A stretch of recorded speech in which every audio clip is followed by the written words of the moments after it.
better than your currency. Splurging millions, buying houses like Monopoly. Fucking 9 to 5, man, the money is a joke to me. Buying cryptocurrency, my money in the privacy. I make it rain dollars, they watch me disappear. I'm so Hey guys and girls, welcome to this week's episode of the B.Invested podcast. I'm your host, Nathan Birch. This is a show unraveling the truth to the facade of the 21st century. We're now exiting the matrix and waking up to motherfucking reality. Today, going to be talking about property versus businesses, right? A lot of people ask me, Nathan, should I set up a business before I build a property portfolio? Should I set up a business after building a property portfolio?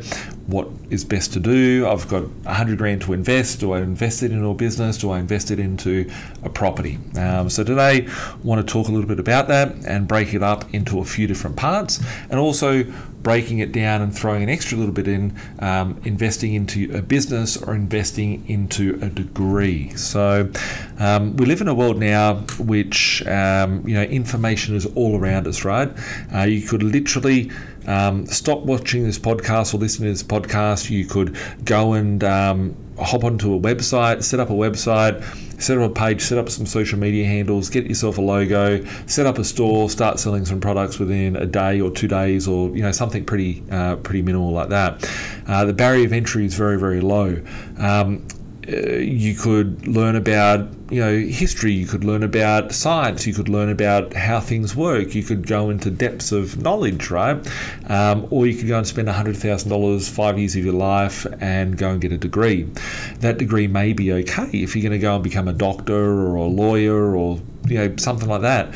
But I think 90% of the degrees out there, people end up going to university because they're told to go and do so, and then they get left with this debt of 50 grand, 100 grand or whatever, that you can't shake the debt, right? You can't even shake the debt if you die. It gets passed on, right? You can't go and get a business. You might be 18 years old or 17 years old and you can't go get a loan for 100 grand for a business, but you can get a loan to go and become a university student and go and get stuck into a degree, waste 5 years of your life, whatever the case may be, without any income. I'm not saying that it's wasting your life, but that 5 years is income producing time. And I break that back down to when I quit my job. I quit my job in 2009. I was 24 years old, and at the time that I quit my job, I had friends that were finishing their university degree and going out to get their job for the first time, and I'd spent that last 5, 6, 7 years working hard, hustling, selling my time, doing whatever everyone else does, but I was actively taking the profits from being able to do that and investing it into cash flow properties that were going to be able to support my lifestyle, so I didn't have to go and do that for the rest of my life. And that's what worked for me. But it may not be the same thing that needs to work for you. So within saying that, I've got lots of people that come to me that have degrees. They might be a doctor, they might be an engineer, they might be in IT, they might be doing a job that they might be earning 200 grand a year from. And that 200 grand a year, they can then take that and go and invest it into assets and property and whatnot. But generally, when you do start earning the higher levels of income, let's say you go to university, you're 25 years old, you mature, leave your job, leave university, go get a job. It might take you 2 years, 3 years, 4 years, 5 years to go and get that 100 grand, 150 grand, 200 grand sort of income, which is where you studied to be achieved, because you need to go and get real life working experience now into a job. And let's say that takes you up to 30 to be able to go and earn that sort of income. What happens when you're 30? You might go and fall in love with someone, you might go and start a family. Now you've got new pressures, which is that you're getting stuck into mortgage, you're getting stuck into one income where you need to have two incomes to support that lifestyle, and you don't have the ability to break free from the matrix at that point. So for me, always thought I need to do this now. Need to do it as young as possible, because then I've got least amount of expenses, least amount of commitments, and I've got the ability to leverage and scale that time. That time is very important for me. So you can go and get a degree, right? You need to look at that. But then if it was me starting out and I had the opportunity to spend 100 grand on a degree or 100 grand into a business, I'd take the 100 grand and put it in the business, because the business can produce a cash flow straight away. But you need to know what your business is going to do and make sure that it is going to produce an income for you. For me, I just hustled hard, worked 2 full-time jobs. There's jobs out there nowadays, like if I was doing this again today in 2022 and starting again, I'd be able to go get an income I've got the ability to use information from the internet. I didn't have information from the internet. I didn't have every single market at the fingertips like I do today, and like everyone else does today. There's many differences today in the market that I wish I had going back 20 years ago that weren't available. The ability to earn money has never been so great as what it is today. You've literally got, teenagers earning $500,000 online. You've got, certain things that are happening out there. So, for me, when you set up a business, it's much harder to go and obtain finance for buying property. So a lot of people might be watching this thinking, okay, I'm going to set up a business, or they might be thinking, I'm going to set up a business in the next 2 years that's going to help me be able to buy more properties. The problem being, if you set up a business, when you're setting up that business, that you can't go and get a loan straight away based on that business. So you might have to wait 2 years and get that income flowing through, and then the banks still look at it and go, okay, well, you're too much risk. If you're the employee, the person working the business, you would have an ability to go get a loan after 3 months of being in the job. So yeah, looking at it, if you're starting a property portfolio, sometimes it's better to use your job and your income from your PAYG income to be able to go and start your portfolio, go and obtain the loans, go obtain the finance. I quit my job when I realised that I had no greater use from my payslip. I utilised every last cent of that, and I was like, hey, it's worthless me being here. I couldn't be bothered. I could be doing other stuff in the property space. And then I quit my job, bought properties. I was flipping properties and stuff like that. And then I started the B.Invested group of companies after that. So I was retired, and I was like, I want something to keep me occupied, to fill in the hours of my day, and I built a community, and that's sort of where I came to from here. But there is a lot of people out there that might be sitting there going, hang on a second, I'm young, I'm not interested in property, or I've got X amount of properties, I want to boost my income up. What sort of things can I do? So you could start a property by, how are you going to get the 100 grand? Let's say, I'm just saying, right? Like for me, I've started most of my businesses for less than 5 grand, probably maybe 10 grand to start up a business, most of my businesses. And with some of the businesses I buy today, I actually do buy businesses. So a lot of people don't realize I've got Chinese restaurants, real estate offices, all different sort of financial sort of based sort of businesses that I own, ones that I buy in the tourism space, in the short-term accommodation, pub space, betting spaces, all different sort of businesses that I own out there. But predominantly the business I start would be a service-based business that might start with 5 grand, but they might need 50 grand or 100 grand of capital over the first year or 2 years or 3 years to be able to get it off the ground. It does become easier when you've got scale, because you've got the masses of different things. But getting that first start on the business, it might cost you 100 grand, right? You might be sitting there today thinking, okay, I've got 100 grand, I can spend that on a property, or I can spend it on 2 properties, or I can spend it on a business. It depends. Everybody's position is different, so don't take any of this as gospel advice. But if you had the properties, right, I always thought, once I've got the asset base, like when I quit my job, I was able to pull out about 200 grand worth of equity, and then I bought 5 properties cash. So these properties were like 20 grand, 50 grand, 10 grand, those sort of things. So fire damage, burnt out, kicked down properties that were like very damaged. And I was like, okay, I'm just going to get these 5 properties, I'm going to flip them, make some cash flow, go on from there. So that was my initial little goal. And yeah, I went from there. But, you could have, if you went and built a property portfolio of 10 properties, 15 properties, 20 properties, you could buy those properties today, have them whilst using your job. Then you might be thinking, okay, I'll go set up a business. I'll go and pull out some equity from those properties and use that as, the starting capital, seed capital for my business. So looking at, whichever way it is, right, I think the ultimate goal of business, a lot of people should not be in business, right? Like I look at a lot of people shouldn't be a property investor. They should be a tenant. They should be a mum and dad owning their own house. Some people shouldn't even be doing that. They should just be a tenant. It's not for everyone. But a lot of people that fail in business out there, they try and replace their job. Like, I can do a better job than my boss. I may as well set up a business. And it's like, hang on a second. You were better as an employee. Your position was better. The stress was less, etc., etc., etc.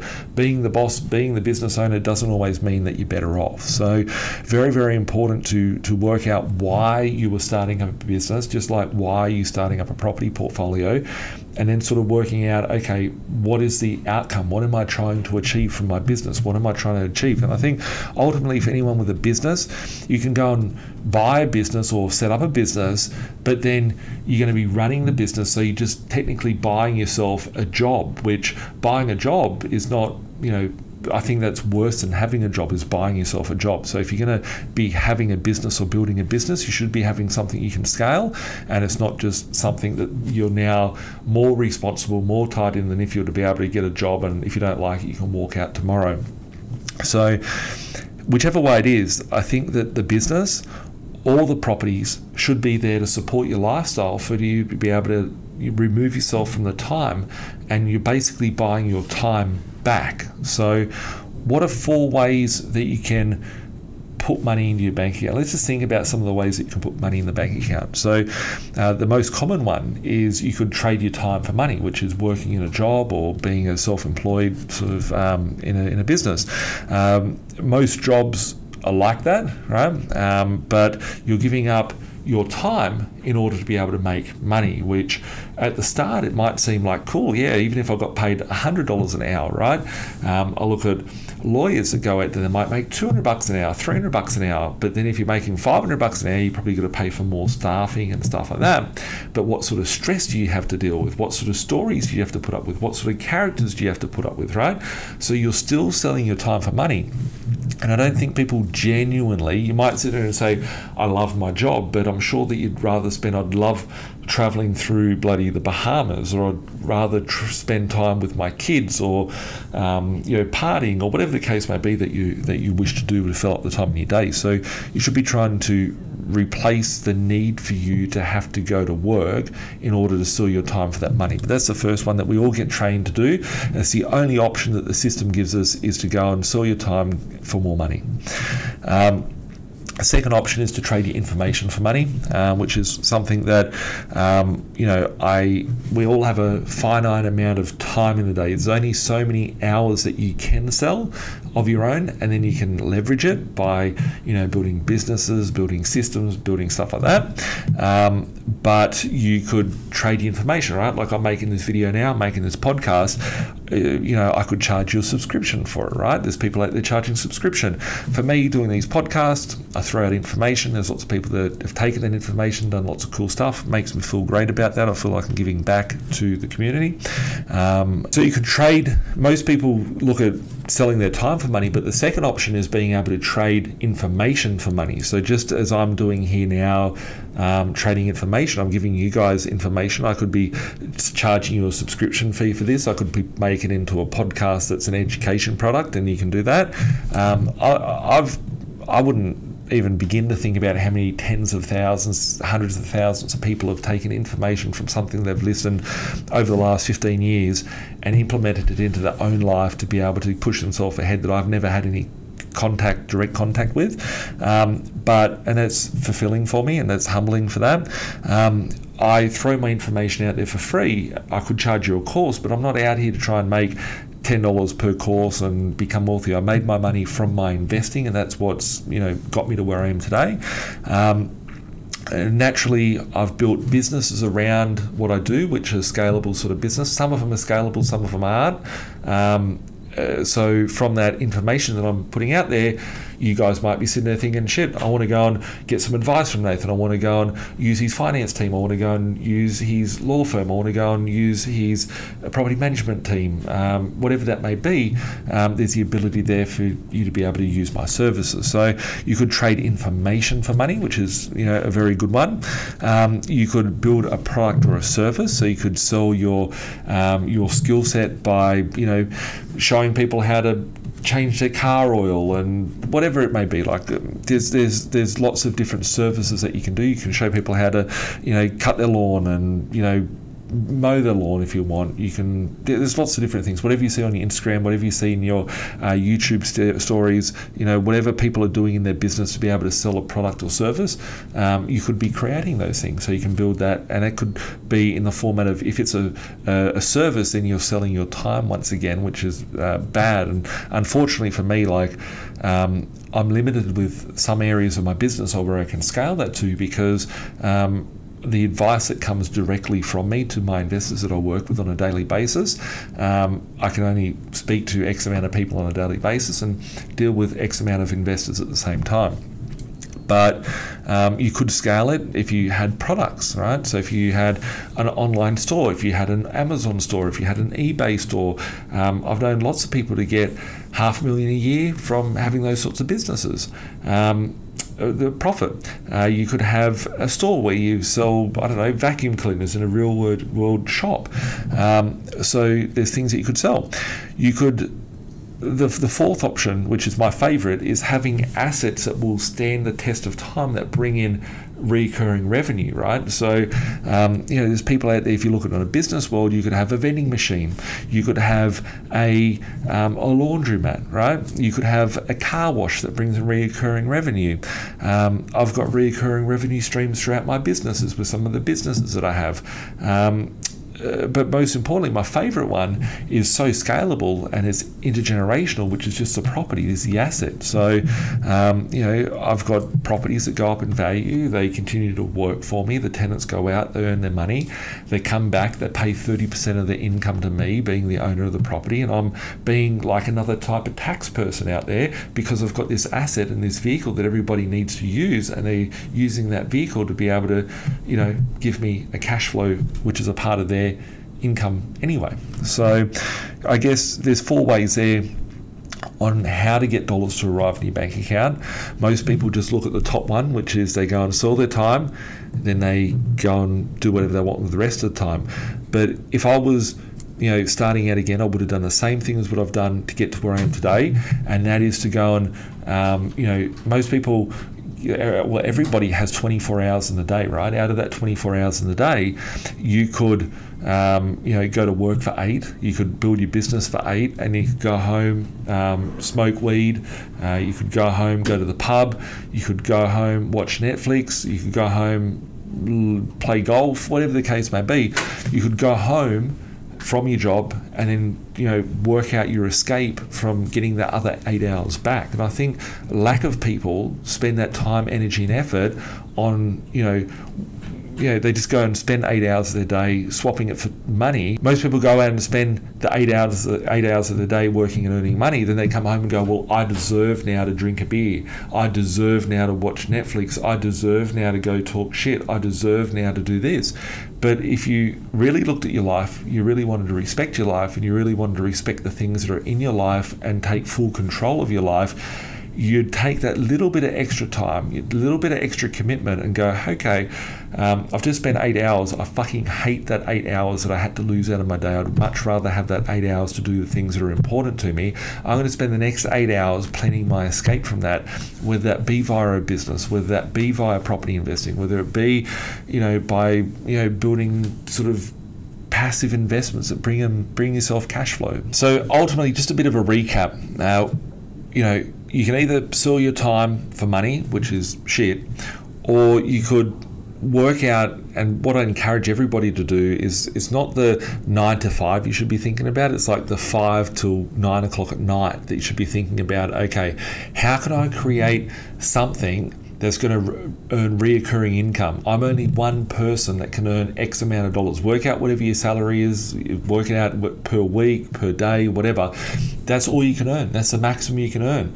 But you should be thinking in that extra hours between 5 o'clock and 9 o'clock at night, okay, what can I do to earn money while I'm asleep? What can I do to earn reoccurring cash flow that doesn't involve me selling my time away from the things that I like to do? how can I offload and leverage myself, right? I leverage time to money and to debt and, you know, all that sort of stuff. Most people think of leverage as let's go get a loan, but you could leverage skill set from people. I leverage to my staff, I leverage to my panel of experts, I leverage to my lawyers, my finance people, my accountants, my staffing. You know, what can you do to leverage? What can you outsource to someone that can do a better job than what you can? So many people are sitting there thinking, okay, I'm the best at everything, right? I know personally I'm not the best person at everything. I've got some really good skill sets and I've got some really shit skill sets. So I specialize on the ones that I know that I'm good at, and I try and outsource as much as what I can to other people, and that's the power of leverage. I think really, really important, right? Just a final note on this. Your most valuable asset is what? Most people would think property, their money, whatever. It's your time, because you can't get that time back. You can get money back. You make $1 million, you lose $1 million, whatever. You can make that shit back, but you can't get your time back, and that's crucial and that's finite, and you should be working out for yourself how can you escape from this matrix, and that's what I talk about every single week here. So if you do need help on your journey, you can reach out to us 1300 367 925, email us at admin@binvested.com.au, or you can watch us on Spotify, Google Play, Apple Play, YouTube, or any of the social media outlets. We'll catch up soon. Thanks for watching, guys. Have a great day. Bye for now.